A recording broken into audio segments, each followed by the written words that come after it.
नहमदुहु व नुसल्ली अला रसूलिहिल करीम अम्मा बाद औज़ु बिल्लाहि मिनश शैतानिर रजीम मिन हमज़िही व नफ़्ख़िही व नफ़्सिही।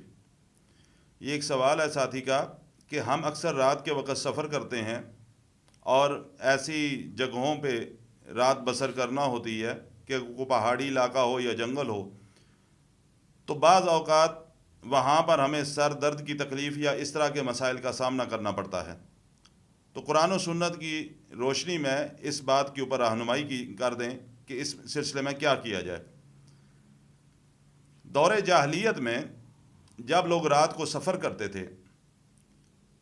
तो उस वक़्त जब भी किसी वादी से किसी जंगल से गुज़रना होता तो वो उस वादी या जंगल में दाखिल होने से पहले ऊंची आवाज़ में ये बात कहते कि हम इस इलाके के जिन बादशाह की पनाह के अंदर आए। उसके बाद वो उस वादी से गुज़र जाते थे, क्योंकि उनके अकायद कमज़ोर थे और वो अल्लाह सुब्हानहू व तआला से हट कर अल्लाह की मखलूक से इस तरह की मदद तलब करते थे जो अल्लाह के लिए खालिस है। रसूलुल्लाह सल्लल्लाहु अलैहि वसल्लम के फ़रामीन का अगर मुताला किया जाए तो आप सल्लल्लाहु अलैहि वसल्लम का एक फ़रमान इमाम मुस्लिम रहमहुल्लाह अपनी किताब के अंदर नकल फरमाते हैं कि आप सल्लल्लाहु अलैहि वसल्लम ने फरमाया कि जब भी किसी वादी में, किसी जंगल में, किसी बेअबान इलाके के अंदर अगर आपने रात बसर करनी है, रुकना है, तो जब आप वहाँ पर पहुँचो तो 3 दफ़ा ये दुआ पढ़ो, आऊज़ु बिकलिमातिल्लाहि ताम्माति मिन शर्रि मा खलक़, आऊज़ु बिकलिमातिल्लाहि ताम्माति मिन शर्रि मा खलक़, आऊज़ु बिकलिमातिल्लाहि ताम्माति मिन शर्रि मा खलक़। ये दुआ आप सल्लल्लाहु अलैहि वसल्लम ने फरमाया कि 3 दफ़ा आप पढ़ लो। जो भी इंसान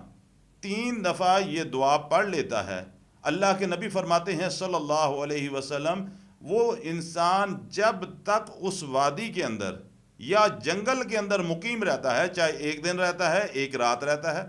चाहे दिन रात पूरा रहता है, जब तक वो वहाँ पर मुकीम रहता है, अल्लाह के रसूल फरमाते हैं सल्लल्लाहु अलैहि वसल्लम, कूच करने तक उसको कोई भी चीज़ कोई नुकसान नहीं पहुँचा सकती।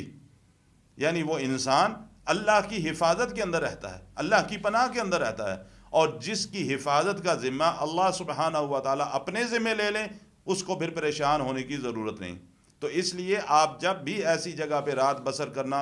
आपको के लिए ज़रूरी हो, तो आप उस वादी में, उस जगह पर पहुँचने के बाद 3 दफ़ा अल्लाह के रसूल सल्लल्लाहु अलैहि वसल्लम के बताए हुए तरीके के मुताबिक ये दुआ पढ़ लें। इंशाअल्लाह अल्लाह ताला आपको अपनी हिफाजत के अंदर रखेंगे। अल्लाह ताला हम सब को अमल की तौफीक अता फरमाए।